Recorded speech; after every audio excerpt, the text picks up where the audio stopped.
Inchiesta aperta in procura a Treviso sulla morte per annegamento ieri nel lago di Revine di Maria Markovetska, la bambina ucraina di 7 anni fuggita dalla guerra insieme alla sua famiglia e ospite del collegio San Giuseppe di Vittorio Veneto.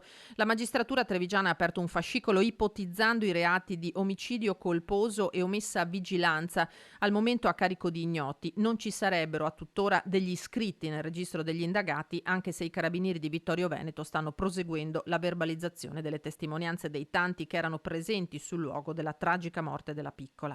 Sul corpicino di Maria verrà con tutta probabilità eseguita l'autopsia. La bambina si trovava al lago insieme ad altri 70 bambini del Grest parrocchiale del campus San Giuseppe di Vittorio Veneto, una gita con esito tragico. Pare che Maria fosse scomparsa da almeno 50 minuti quando ci si è accorti della sua assenza. Il ritrovamento del corpo è avvenuto quando ormai era troppo tardi. I disperati tentativi di rianimare la piccola, andati avanti per quasi un'ora, non sono purtroppo serviti a scongiurare il peggio.